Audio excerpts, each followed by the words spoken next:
I would like to, since Jatin is not here to answer any questions, I would like to make a few comments about his talk. This is especially directed to our young clinicians who are looking forward to adopting freeze-all, since there have been a lot of excitement about this new term, the freeze-all for everybody. I think Jatin aptly summarized in his talk that freeze-all is not necessarily for everybody who walks in the clinic. What I would like to point your attention to is most of the studies say that it is good for high responders. We also need to understand that the stage of embryo freezing and the protocol used for FET will have effect on the outcomes.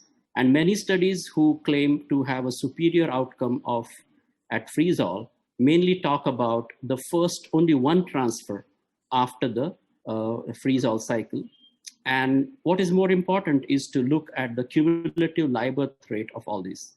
Just last month, in the month of February, a new Cochrane review has been published addressing the same issue of freeze-all. And this study clearly mentions, and I think they looked at data from 8 randomized trials, about 2,500 patients in each arm. And they clearly mentioned that the cumulative pregnancy rates are not very different if you use freeze-all for everybody. And in fact, the most of the evidence which they talk about improved outcomes are of low quality, and only the medium quality evidence is pointing to a higher incidence of pregnancy-induced hypertension or hypertensive pregnancy disorders in FET cycles. So we need to be very cautious, and we still are awaiting more larger studies, more truly randomized studies to address this issue of freeze-all. One comment about Stephen's talk, he said that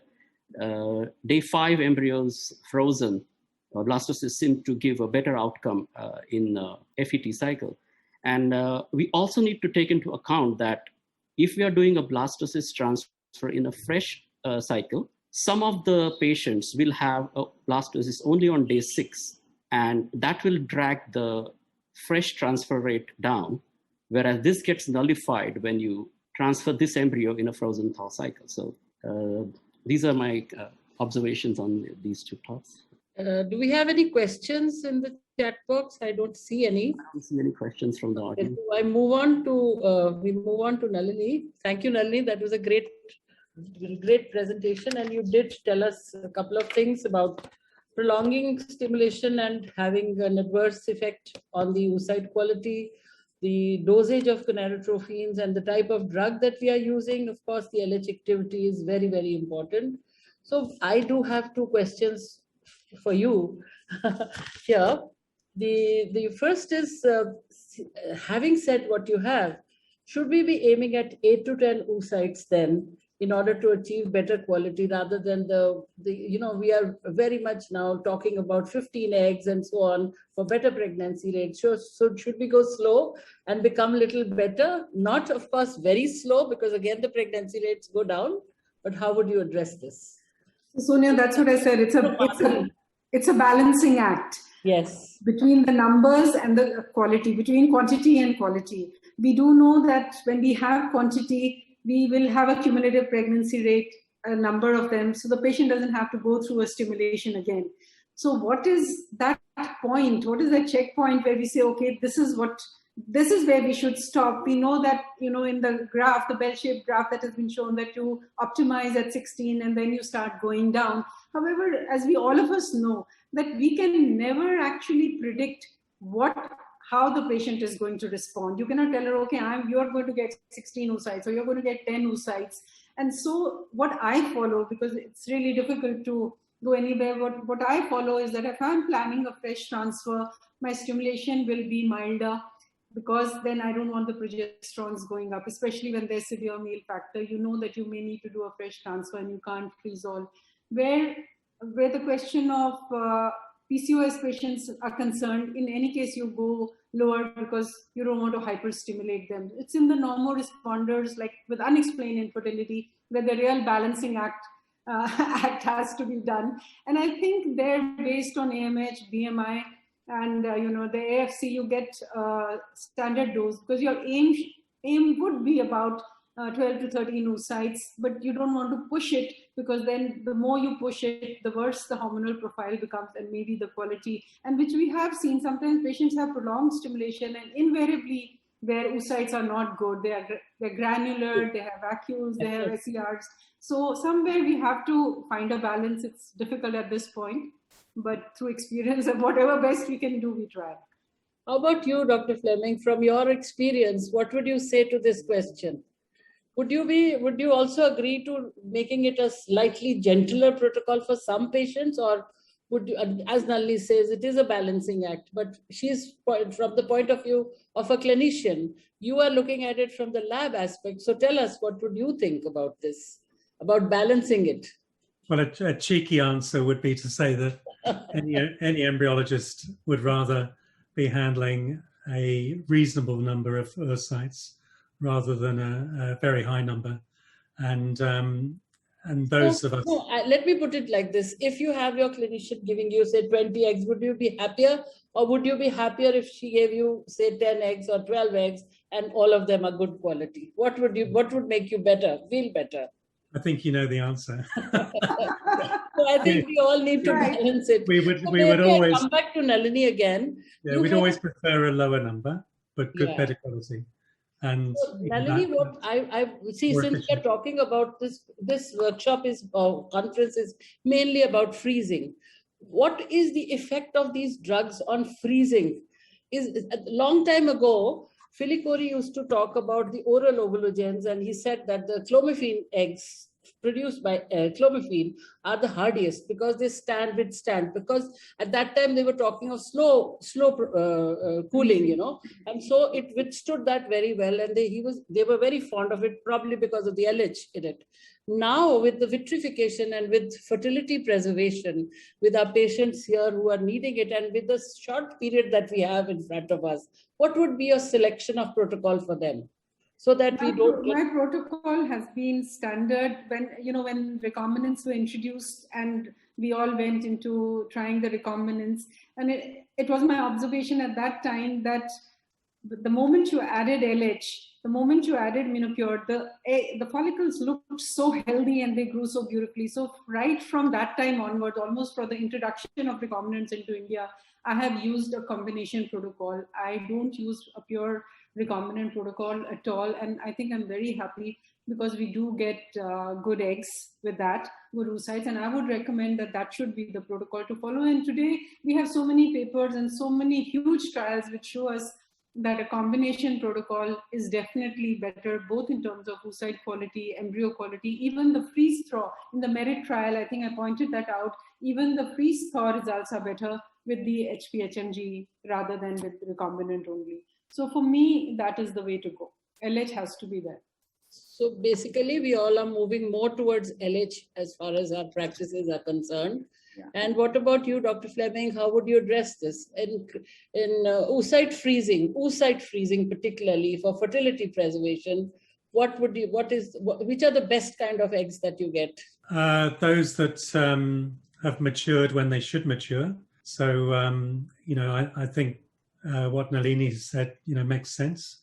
It follows the physiological expectations that you would see in vivo. So I think essentially we want to see moderate number of oocytes that have seen the correct physiological sequence of hormones in terms of stimulation, and really we want to get those oocytes ideally not much later than about 36 hours after the trigger injection, so that we have time in which to cryopreserve them in a timely manner. So we know that the sooner that we vitrify these oocytes, the better they will perform when warmed. So timing, once that clock is started with that reinitiation of maturation of the oocyte, we need to do everything in a timely manner as soon as possible. Nalini, would you like to comment on the GnRH agonist trigger, which many people are using for the donors or even for other cycles? Would you like to say something about that on the oocyte quality?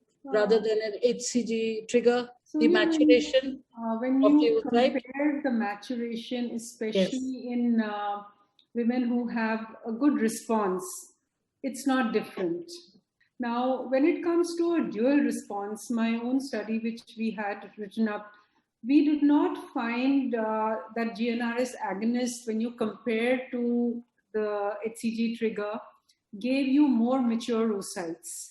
However, only in those women where you had in the first cycle a higher number of immature oocytes, those women definitely benefit by giving an agonist trigger. But in other women, normoresponders who don't have any such history, both triggers actually give a similar outcome, even though, we know that with agonist you have that pre-ovulatory FSH rise, which is supposed to look at oocyte competence. So for donors across the board, we give agonists. We don't take any risk there. Why should we put them at any risk at all? For PCOS, definitely, wherever the estradiol levels are high, it's all agonists. It's only in poor responders where I'm a little wary, because I know that when you give an agonist trigger in those, they tend to have premature ovulation. A small percentage may have, but for those people, it means a lot because they have only those few eggs. So if you've lost those in a premature ovulation before you're ready to do pickup, so that's one place where I'm wary in older women and with women with very poor reserve. There, I actually prefer to give an HCG trigger, because we know if you look at the graph with agonists, it's a sharp rise and a sharp fall. Yes. So therefore, for those women, I still go by the HCG trigger, unless and until in a previous cycle they have thrown up immature. And your comments on the duostem, you would be doing it because you're doing a lot of fertility preservation for cancer patients. So Sonia, I think it is an immense physical burden on a patient. They have gone through 11 days of those painful injections, and then 3 days later you start them off again. And luteal phase stimulation always takes longer than the follicular phase stimulation. So whatever anybody may say, unless and until there is no option, patient has to leave or there's some problem, I don't like to do that at all. It's too much of a physical burden. You can easily wait for a few days. The patient has a period, you can start again. What's the big rush of, that they have to hardly have a breather of 4 days and then start the injections all over again. It's only if you have the injection, the wearer knows where the shoe pinches. So I don't at all go for that unless it's absolutely essential to do it.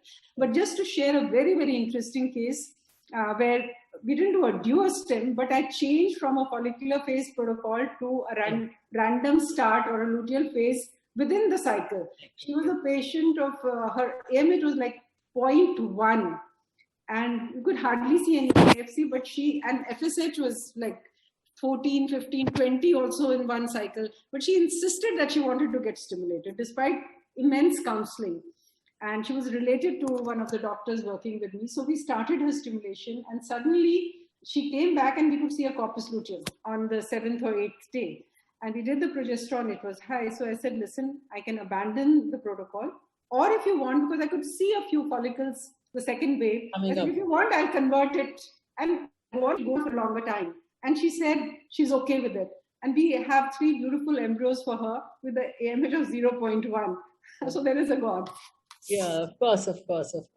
So I think Nalini has given us very, very important messages that, basically you have to be, the human factor has to be kept in mind all the time, whatever you do, whether you balance it or whether you start a protocol in between, do the jugglery that we all are doing these days to get our patients pregnant. But remember, at the end of it, it is a human being that you're treating and you have to be directed by that rather than anything else. And before we pass on, I would like Shreyas to say and ask Nalini and Dr. Fleming some more questions for the audience. Yeah, Dr. Fleming, I have a question for you. Do you think clinics or embryologists who are starting up in this field, will there be a learning curve to graduate from day 3 vitrification and going up to blastocyst vitrification? And do you think that in the newcomers and our labs who are not very experienced, the blastocysts don't do very well? I think that was more of a problem with slow freezing. So what was observed was that when centres were trying to get good results following slow freezing of blastocysts, they struggled. And that's one of the reasons why vitrification was recommended, if you like, following various meetings of Alpha and ESHRE. So the great thing about vitrification is that it is essentially the same technique, whether you're vitrifying day 3 embryos or blastocysts. The only difference would be if you were going to choose to collapse the blastocele with your blastocysts. And again, these days, using a laser, for example, it's incredibly quick and very easy and very reproducible to do that. So I think there would be other factors that would probably dictate whether a centre chose to go predominantly for day 3 or predominantly for day 5 vitrification, because they should be able to get similar results, whatever they choose, in terms of their cryosurvival and cryoviability. And whereas, maybe the pregnancy rates will be different, but that's for other reasons. Do you see any difference between the blastocysts who have been grown in a low oxygen environment versus high oxygen environment? Yeah, there's lots of data now showing very clearly that these embryos that have been cultured to the blastocyst stage in a low oxygen environment definitely do better than those cultured in atmospheric oxygen. So that's the reason why many centers in here find it difficult to reproduce the vitrification results on day 3 as compared to blastocysts, because not everybody does the entire culture in low oxygen. Okay, yeah, that could be one of the reasons why, for sure. But it's also important up to day 3 as well, not just to day 5, to have low oxygen. So in continuation to what Shreyas has said, suppose we were to freeze on day 3 and then thaw them and take them to blastocysts, would you be able to get a better cumulative pregnancy rate? You're doing some transfer on day 3 and then you're taking them to day 5 in the next cycle. Maybe that could improve. Yeah, theoretically, your cumulative pregnancy rate, I think, should be the same. I used to prefer that approach in many ways. I used to like the idea of anything. You don't tend to waste, and nowadays it is quite popular to do a dual transfer, one on day 3 and then on day 5. Yeah, I suppose the concern with vitrifying on day 3 is that you may, I guess, choose to discard embryos on day 3 that, had you cultured on to day 5, might have continued developing. But you do have a huge advantage with day 3 vitrification, that you can really confirm the viability of these embryos by culturing them onto day 5. So I personally quite like that advantage. So that, if you've not only got an embryo that's survived vitrification, proven its cryoviability, but you've also got an embryo that's formed hopefully a nice blastocyst come day 5 or day 6 and proven its developmental competence. So if you transfer one of those, you should have a very high pregnancy rate per transfer of one of those type-derived frozen thawed embryos. But yeah, with cumulative pregnancy rates, they should be the same, regardless of your approach, theoretically. But again, other factors may come into play. So, you not only have to have expertise in vitrification, but of course expertise in having an optimal culture environment, laboratory environment. So, those factors do come into play as well.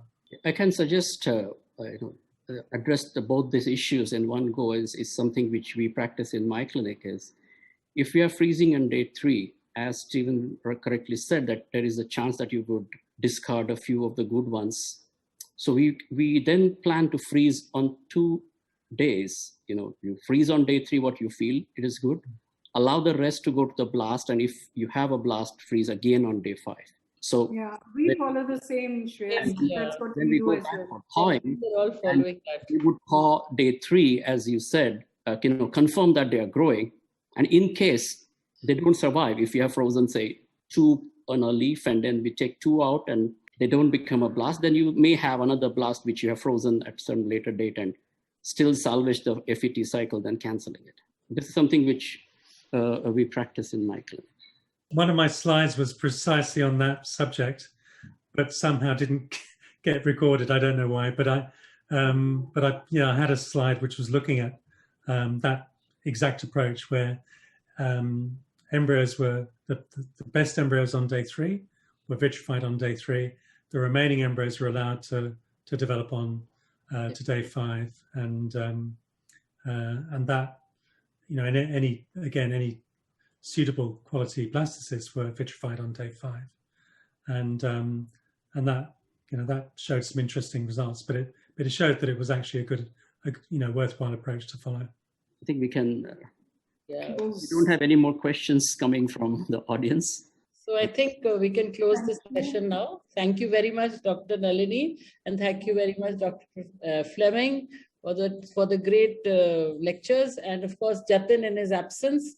You three were wonderful, and I think I can thank my co-moderator as well, Dr. Shreyas. Thank you so much, all of you, for being here with us today. Thank you so much, very much, the organizers of PCOS Society, Dr. Duru and Dr. Madhuri, for this excellent session. Thank you so much for having us. And my thank you slide was also edited off. I'm glad to know it wasn't just me. So nice to see you, if at all, over here. Thank you so much. Yeah, it's great to see you again, Nalini. And thank you again to everyone for inviting me to have this opportunity to speak to you. For all those, Stephen was my person under whom I did my master's in wow. We have a long history. Yes, we have a long history. Yeah. Okay, Steve. Bye. Bye, everybody. Thank you so much. Thank you, everybody. Thank you, Dr. Duru and Madhuri. Thank you. Thank you.